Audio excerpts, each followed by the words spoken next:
sahabat-sahabat Nabi Allah puji dan disanjung oleh Allah dalam Al-Quran. Di dalam surat At-Taubah ayat yang ke-100, bahkan Allah memerintahkan seluruh umat Nabi Muhammad sampai hari kiamat agar meniru, meneladani, mengikuti, mencontoh para sahabat-sahabat ini dalam segala urusan. Allah puji juga mereka dalam surat Ali Imran ayat 110, dan Allah katakan mereka adalah manusia terbaik yang pernah Allah hadirkan ke tengah-tengah manusia. Allah. Kenapa demikian?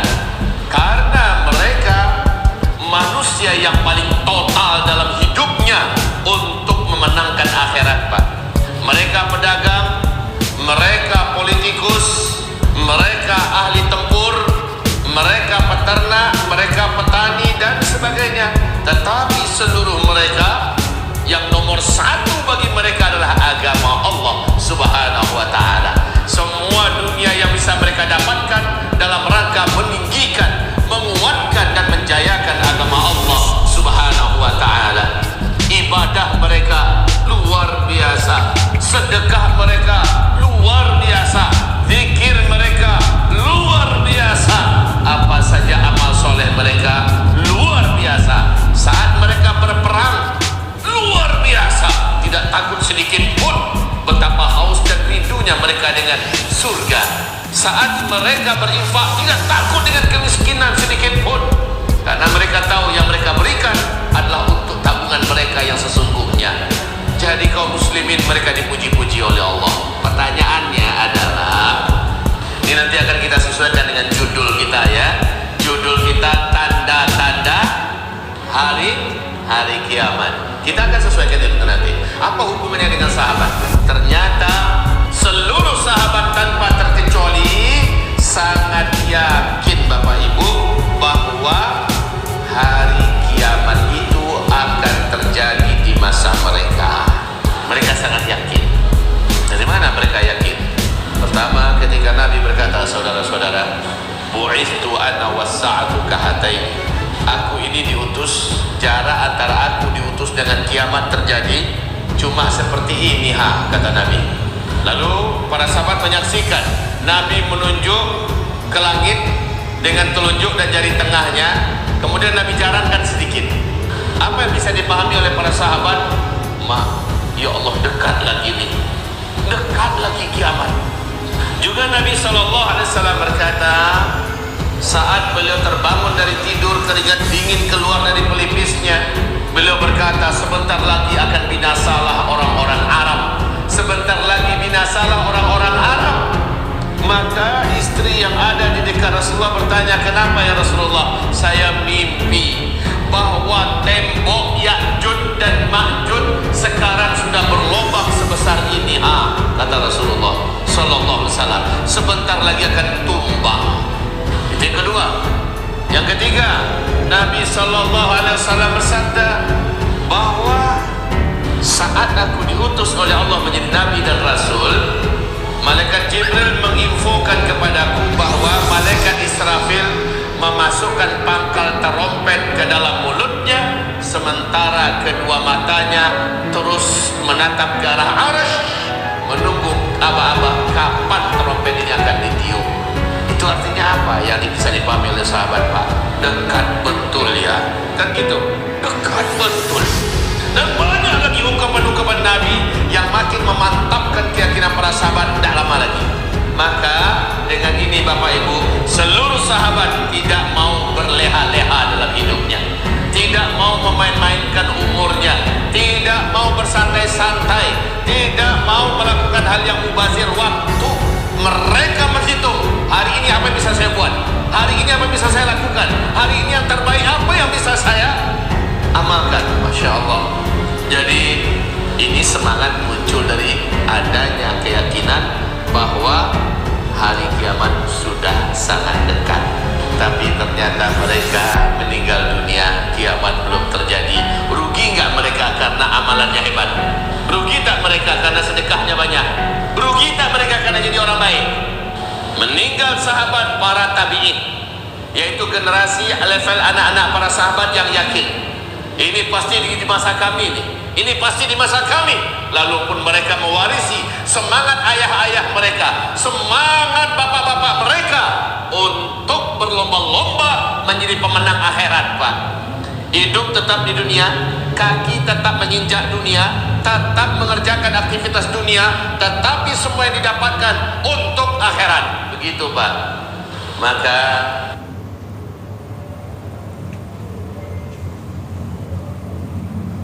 ternyata para tabi'in juga satu persatu meninggal dunia. Habis amal mereka yang begitu dahsyat. Rugi nggak mereka? Sedekah mereka yang kuat dan hebat, rugi nggak mereka? Tabi'in, Pak, ternyata belum. Muncul generasi berikutnya, tabi'in, yaitu level cucu-cucu para sahabat. Semangat ini terwarisi pula, dan seterusnya dan seterusnya. Bapak Ibu, lama-lama pemahaman ini semakin sedikit yang paham dan memudarlah ruh untuk meyakini bahwa kita sudah sangat dekat. Ternyata Bapak Ibu, apa yang diyakini oleh para sahabat dulu 95% keyakinan mereka, padahal tanda-tanda kiamat itu baru 5% terjadi di zaman mereka.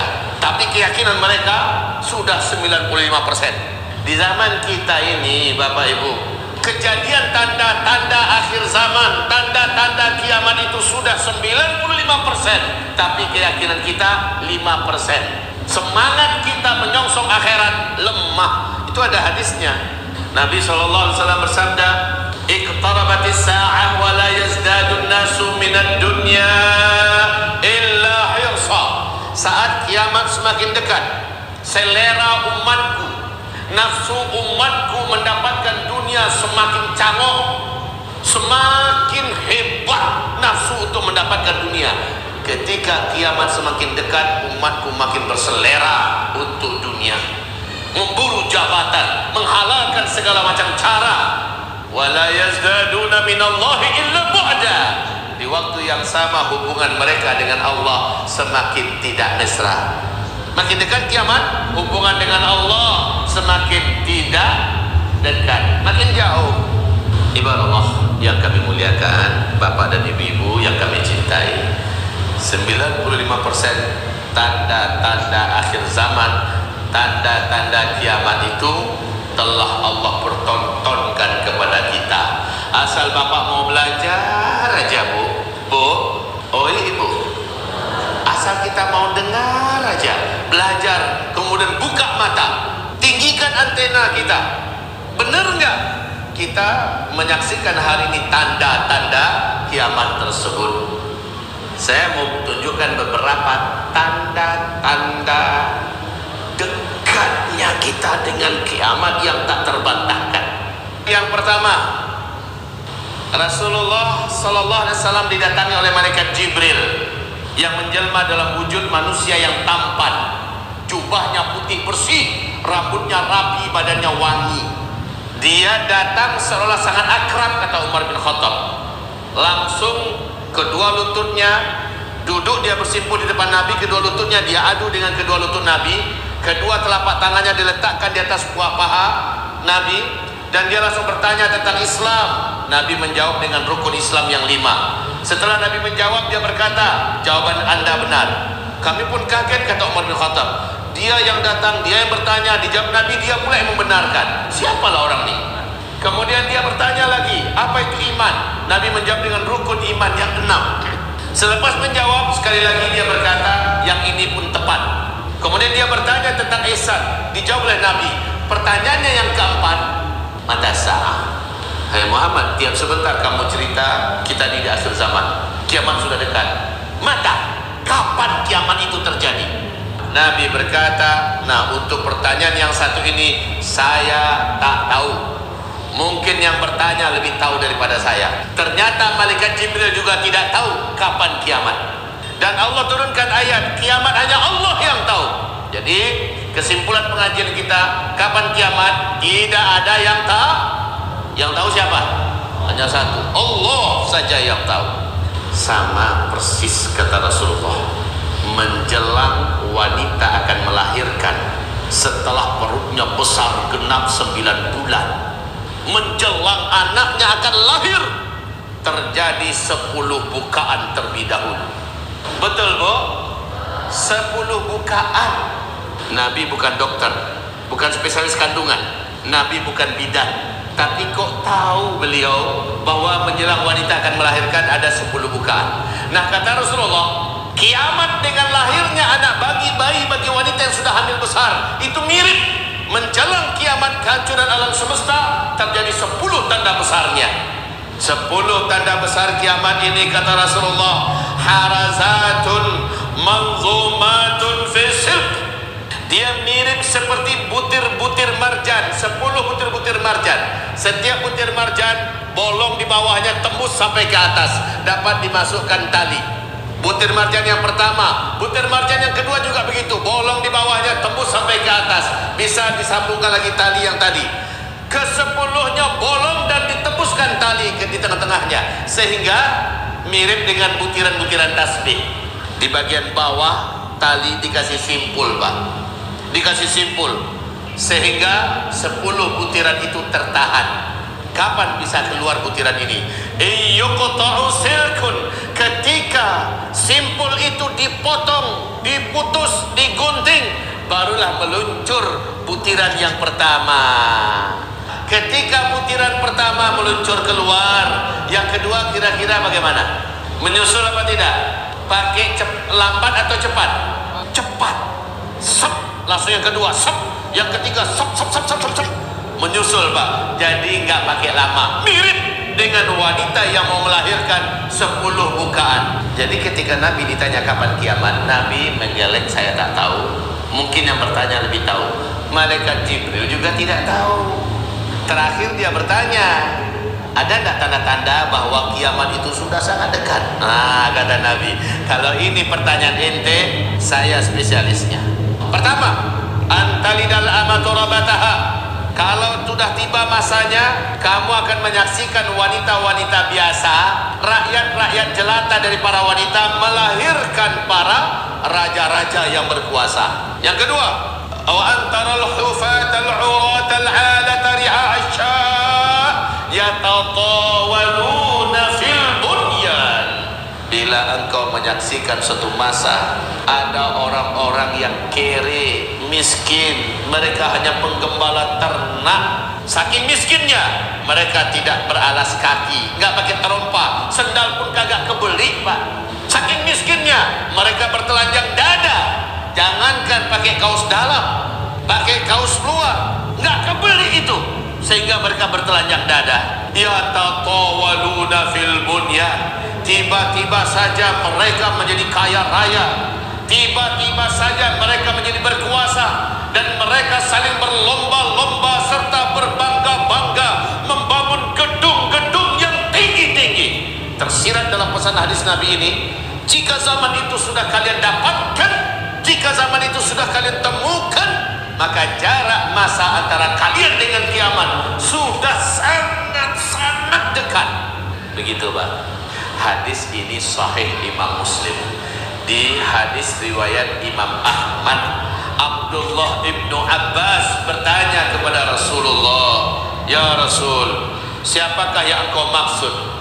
Kere, miskin, penggembala ternak, tidak beralas kaki, telanjang dada, mendadak menjadi kaya raya dan menjadi raja-raja. Mereka sangat berkuasa, lalu mereka saling berlomba-lomba membangun gedung-gedung yang tinggi. Bahwa jika zaman itu sudah kami temukan, berarti kiamat sudah sangat dekat. Ya Rasulullah, siapa yang kau maksud? Jawaban Nabi, humul Arab. Mereka adalah bangsa Arab. Rasulullah sallallahu alaihi wasallam bersabda, la tattabi'anna sunanal ladina min qablikum shibran fa shibra, dhira'an fa dhira'a, hatta walau dakhalu juhra dhabbin tabi'tumu. Benar-benar kamu di akhir zaman menjelang kiamat akan kembali jahiliyah.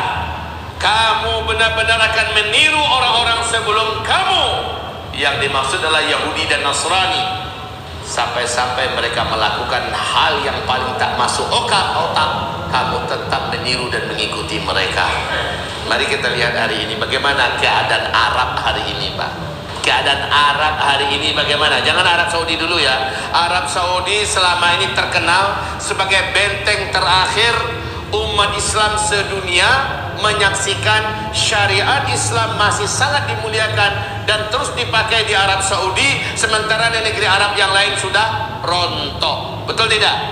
Nah, kita lihat negeri-negeri Arab, Bahrain, Kuwait, bahkan Uni Emirat Arab rajanya nih, Oman, Yordania, negeri-negeri Timur Tengah secara umum sudah lama jahiliyah, Pak. Sudah lama jahiliyah. Bahkan ketika menyambut masuknya tahun baru, 50.000 turis dari Israel masuk ke Uni Emirat Arab. Pelacur-pelacur dari seluruh dunia ditampung oleh Uni Emirat Arab untuk turis-turis asing yang masuk menyambut tahun baru. Karena Dubai siapa yang tidak kenal, Pak? Surga dunia, paling lengkap, sarana kasino, perjudian, semua pariwisata segala macamnya, bahkan pelacur-pelacur kelas dunia lengkap ada di Dubai. Betul apa tidak? Bapak-bapak dan ibu-ibu yang kami muliakan, kalau di negeri Arab yang lain, oke lah, udah lama kita tahu fasiknya, maksiatnya mereka udah lama, sekulernya mereka udah lama. Tapi Arab Saudi gila, Pak. Baru-baru ini Arab Saudi berubah total. Sejak 2017, ketika Muhammad bin Salman merebut rampas, mengkudeta hak putra mahkota dari Pangeran Nayef, diambil hak putra mahkota secara kasar, lalu Pangeran Nayefnya dipenjara rumahkan oleh beliau. Sejak itu Muhammad bin Salman memegang pemerintahan dan kekuasaan di Arab Saudi, sementara ayahnya bagaikan hanya patung yang menjadi simbol. Semua kebijakan beliau pegang. Di tangan beliau dia robah asli Arab Saudi. Dan Bapak sudah tahu kan, di tangan Muhammad bin Salman lebih 300 bioskop sudah diresmikan dengan standar kecanggihan akhir zaman. Di tangan beliau wanita-wanita sudah dipersilahkan maju ke permukaan. Di tangan beliau sudah ada pantai-pantai khusus di tepi Laut Merah yang kualitasnya seperti Bali, Pak, berbikini ria. Di tangan beliau hotel-hotel boleh dimasuki laki-laki wanita walaupun gak ada surat nikah. Di tangan beliau musik-musik digelar, organ-organ diadakan, penyanyi-penyanyi bintang dunia didatangkan. Mulai dari penyanyi-penyanyi India yang pakaiannya Bapak sudah tahu seperti apa, menari-nari meliuk-liuk, itu didatangkan. Wahai Bapak Ibu yang kami muliakan, sampai-sampai di kota Mekah disangkap oleh warga terjadinya pernikahan kaum homo di Mekah Al-Mukarramah. Di Madinah Al-Munawwarah konser musik raksasa, dipanggil dan diundang wanita-wanita setengah telanjang di Madinatul Munawwarah. Dan Muhammad bin Salman penuh bangga saat diwawancarai oleh televisi Arab Saudi dan berbagai negeri Arab dan Timur Tengah lainnya. Apa kata beliau? Saya pastikan seluruh negeri Arab 5 tahun ke depan sudah menjadi Eropa baru, katanya. Negeri Arab 5 tahun ke depan sudah menjadi Eropa baru. Semua maksiat yang ada di Eropa ada di Arab. Semua jenis kefasikan, semua jenis dosa yang dibuat di Arab, yang dibuat di Eropa akan ada di Arab. Jahiliyah, kamu benar-benar kembali. Menjelang kiamat, kamu benar-benar kembali jahiliyah. Ya Rabb. Kemudian Nabi berkata, nanti di akhir zaman, menjelang kiamat, benar-benar kalian akan merasakan umatku terhalang melaksanakan ibadah haji dan umroh. Sulit, berat mau melaksanakan ibadah haji dan umroh. Terasa apa tidak sekarang? Sekarang mungkin alasannya COVID. 2 tahun berturut-turut haji sulit. Sekarang umroh mulai dibuka, tapi syaratnya juga ketat. Berat sekali, mahal pula lagi. Tahun depan saya pastikan dibandingkan tahun ini akan lebih berat. Yang jelas tahun ini sudah lebih berat dari tahun yang lalu. Tahun depan insya Allah lebih berat. Kenapa? Di akhir zaman kata Nabi SAW, kalian semua akan menjalani hari-hari, terasa hari-hari itu lebih berat dari yang sudah kalian lewati, dan hari-hari ke depan lebih berat dari yang sedang kalian jalani. Jadi ke depan itu kondisi keadaan kita, Pak, bukan makin ringan, tapi makin berat. Perintah Nabi kepada umatnya yang beriman di akhir zaman, pegangan kamu pada masa itu adalah isbiru, bersabarlah kalian semua. Bersabar itu satu, bersabar tetap mentaati Allah Subhanahu wa taala apapun juga rintangan, halangan, cacian, makian dan tekanan segala macamnya. Bersabarlah kalian, tetap taat kepada Allah, berpegang erat dengan Islam. Yang kedua bersabarlah kalian, jangan maksiat kepada Allah Subhanahu wa taala. Sehebat apapun dunia yang menggiurkan ditawarkan kepadamu, sehebat apapun kesempatan ada terbuka di depanmu tapi itu maksiat, sabarlah, jangan kamu ambil. Itu yang bersabar. Kemudian yang ketiga, bersabarlah dari bencana, dari petaka, dari musibah, dari kemiskinan, kefakiran, kelaparan. Bersabarlah kamu. Di akhir zaman senjata umat ini cuma satu, bersabar. Tidak ada yang lain. Bersabar, tetap taat, tetap menjadi muslim yang kuat. Bersabar, tidak mau berbuat maksiat seberat apapun keadaan, sebesar apapun terbukanya pintu kesempatan, sementara itu dosa maksiat, sabar, jangan mau. Dan yang ketiga, sabar, jangan sampai kita tidak kuat menahan ujian, musibah, petaka, huru-hara dan sebagainya. Bapak-bapak dan ibu-ibu, hamba-hamba Allah yang kami muliakan, sudah berapa baru tanda-tandanya saya sebutkan? 4. Kalau dari tanda-tanda saya rasa cukuplah dulu. Dia sangat banyak Bapak Ibu, sangat banyak. Oke, yang terakhir lah, yang terakhir. Bu, sungai terbesar di Timur Tengah ada berapa, Bu? Di Timur Tengah ada berapa sungai terbesar? Ada 3, Sungai Nil, Sungai Tigris, dan Sungai Eufrat. Apa sabda Rasulullah berkaitan dengan Sungai Eufrat? La taqumus sa'ah hatta yasiral furatu bi jabalin an dhahab yattatilun nasu alaih fayuqtalu kullu mi'atin 99 rajulan fayaqulu kullu wahidin minhum la'alli akuna ana alladhi anju. Kiamat tidak akan terjadi sampai terlebih dahulu mengering Sungai Eufrat. Dan nanti manusia dikejutkan dari aliran Sungai Eufrat yang sudah kering itu ada gunungan emas yang sangat besar di dalam perut buminya yang Allah munculkan suatu waktu kelak, menyebabkan manusia di muka bumi berduyun-duyun datang ke sana membawa senjata mereka berperang memperebutkan gunung emas itu, kata Rasulullah. Maka setiap 100 orang yang berperang di sana mati terbunuh 99-nya, satu yang tersisa hidup. Di hadis Nabi yang lain, Nabi berkata, umatku kalian jangan sampai yang ikut-ikutan berebutan emas ke sana, karena emas itu seluruhnya Allah akan hadiahkan pada kamu. Jadi kita jangan ikut-ikutan. Tapi seluruh lelaki di muka bumi akan datang ke sana membawa senjata-senjata mereka. Terjadi perang besar di sana, perebutan gunung emas. Sekarang Sungai Eufrat itu dia melewati 5 negara, Bu. Pertama, ulunya adalah Turki, lehernya adalah Suriah, bodinya adalah Iran, ujungnya adalah Iran.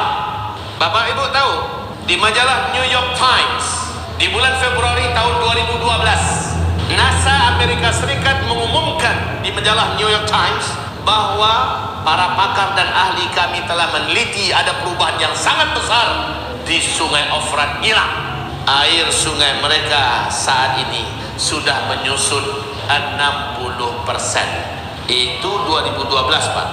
2012. Dan menurut keyakinan kami, para peneliti setelah mempelajari Sungai Eufrat ini 2013 akan kering total.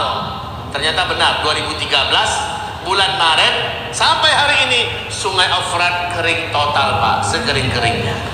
Dan yang hebat, pernyataan pidato mantan Presiden Amerika Serikat George Walker Bush atau George Bush. Bapak Ibu masih ingat nggak dengan makhluk yang satu ini? Vampir yang satu ini, yang haus darah, yang menyebarkan perang di mana-mana dan meneror umat Islam di mana-mana. Masih ingat? Apa kata George Bush di depan Gedung Putih? Dengan pidatonya yang penuh semangat berkata, satelit kita, katanya, maksudnya satelit Amerika Serikat ya, telah menemukan adanya potensi emas yang sangat besar di dalam perut bumi Irak. Amerika Serikat selaku polisi dunia akan memastikan emas ini tidak akan jatuh ke tangan para penjahat-penjahat di muka bumi dari manapun yang tidak bertanggung jawab. Yang penjahat itu siapa? Yang garap emas kita siapa? Yang menimbulkan perang di mana-mana siapa? Mungkin dia penjahat, tapi penjahatnya bertanggung jawabnya kali ya. Tapi yang paling penting, Amerika Serikat selaku polisi dunia akan memastikan emas itu aman dari tangan para penjahat-penjahat yang tidak bertanggung jawab. Maka dengan ini Bapak Ibu, kita tidak heran bulan April tahun 2014 Barack Obama tidak jadi menarik 350.000 pasukan darat Amerika Serikat yang berserakan di negeri-negeri Timur Tengah. Nggak jadi ditarik Pak, padahal secara ekonomi keuangan yang sudah mereka keluarkan untuk membiayai tentaranya sangat besar. Tapi karena ada rencana besar mengamankan katanya ya gunung emas yang ada dalam bumi Irak. Tapi yang paling penting wahai Bapak Ibu, coba lihat bagaimana pengumuman Amerika Serikat bahwa ditemukan gunung emas melalui satelitnya ya di dalam bumi Irak bersama dengan mengeringnya sungai Efrat. Ini sesuai dengan hadis Nabi sallallahu alaihi. Saya rasa cukup yang 5 ini. Kalau ada yang masih tidak mau percaya bahwa ini akhir zaman, terserahlah. Bagi saya kesimpulannya surah Al-Kahfi, faman syaa'a falyu'min wa man syaa'a falyakfur. Yang mau percaya silahkan beriman, yang tidak percaya silahkan kafir, silahkan ingkari.